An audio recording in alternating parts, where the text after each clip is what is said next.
Bagaimana salafus saleh mengajarkan agar talabul ilmi, para santri bisa memiliki sikap tegas, bergerak cepat tanggap sebagaimana militer di zaman sekarang. Bolehkah mengajarkan baris berbaris pada santri? Ikhwani fillah azakumullah, baris berbaris sudah diajarkan dalam salat. Masyaallah. Sawu sufufakum.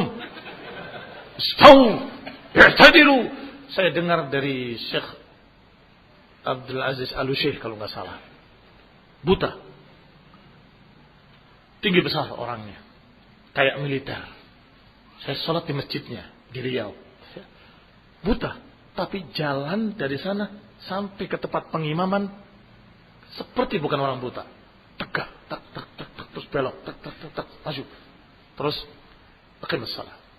Setelah itu kalimatnya, nadanya persis seperti pimpinan tentara. Istaw, i'tadilu. Masya Allah. Kalau saja dididik santri-santri seperti itu, insya Allah jadi orang-orang yang tegas, rapi, taat komando, ila akhir. Kenapa? Nggak boleh komando. Lah kalau nggak boleh komando, nggak boleh sholat jamaah. Sholat jamaah itu dikomando oleh imam. Aqimus shalah, perintah. Istaw juga perintah. Luruskan juga perintah. Sampai kemudian Allahu Akbar juga komando. Sampai selesai. Walhamdulillah. Jangan terlalu sempit dalam masalah komando. Dan komando yang paling diperintahkan adalah yang sedang dibahas. Kita mentaati komando penguasa. Selama tidak bertentangan dengan Quran dan Sunnah. Sehingga sebuah negara menjadi kompak antara rakyat dengan penguasanya. Akan diberi oleh Allah barakah minas sama'i wal ard, menjadi baldatun thayyibatun wa rabbun ghafur. Wa sallallahu Muhammadin wa ala alihi wa ashabihi wa sallama tasliman katsira. Subhanakallahumma bihamdik asyhadu an la ilaha illa anta astaghfiruka wa atubu ilaik. Wassalamualaikum warahmatullahi wabarakatuh. Izin bertanya terkait niat ini, apa diperbolehkan kita bekerja sebagai tukang bangunan tempatnya para teroris ya? Atau yang terlarang, di mana mereka mendakwahkan pemahaman ataupun kelompok-kelompok di luar Ahlus Sunnah yang zahir pekerjaan itu halal, terlihat oleh kasat mata kita. Yang penting hanya niatkan memperoleh rezeki untuk menafkahi keluarga. Jazakumullah khair. Iya. Jazakumullah khair.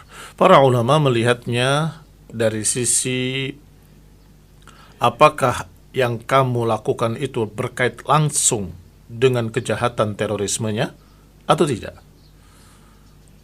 Kalau tidak, maka tidak sampai kepada satu ta'awun terhadap dosa terorisme, karena dia sebagai manusia, dia membutuhkan makan, minum, dan rumah, tempat tinggal, sandang, pangan, dan papan.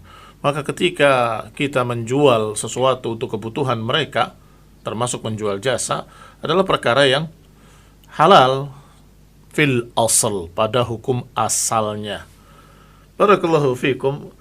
Dan itu terjadi pada semua pedagang yang mendagang makanan nasi, yang belinya pun campur. Ada orang baik, ada orang jelek, ada ahli sunnah, ada orang sesat, ada teroris, dan sebagainya. Itu juga termasuk halal, tidak mengapa. Karena kita menjual sesuatu yang tidak berkait dengan terorismenya. Kalau berkait secara langsung, seperti ketika mereka membutuhkan kabel-kabelnya untuk bikin bom, kamu yang menyarikan, itu yang termasuk ta'awun alal ismi wal udwan.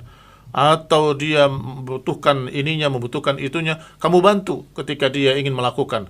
Kamu mengantarnya dengan mobilmu, saya yang mengantarnya nanti ketika kamu akan meletakkan bom. Maka ini jelas ta'awun alal ismi wal udwan. Sedangkan Allah berfirman, ta'awanu alal birri wat taqwa wa la ta'awanu alal ismi wal udwan.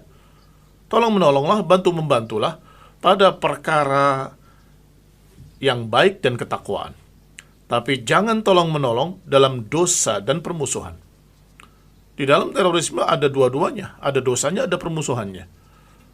Karena selalu mengadu domba antara rakyat dengan penguasanya. Dan itu yang sering dilakukan oleh mereka, para teroris. Kaum muslimin rahimani wa rahimakumullah, itu fil asli, hukum asalnya. Tetapi ada sisi lain. Apa sisi lainnya? Kalau engkau bekerja di situ, otomatis mungkin akan sering bertemu dengan orang tersebut. orang itu akan berkata, Pak ini tolong diginikan, Pak ini tolong digitukan. Asalnya begitu. Kemudian berkata, kamu masih belajar sama mereka itu. Mereka itu agamanya nggak benar tuh, selalu mengikuti taghut. Artinya kamu dipengaruhi oleh dia. Ini kekhawatiran kami. Artinya kita khawatir kamu akan sering bertemu dengan dia dan mendapatkan subhat-subhatnya atau penipuan-penipuan dari dia. Dia mengucapkan kalimat-kalimat agama yang seakan-akan hak, sedangkan kamu tidak mengerti, mengira kalau itu benar, padahal itu adalah batil.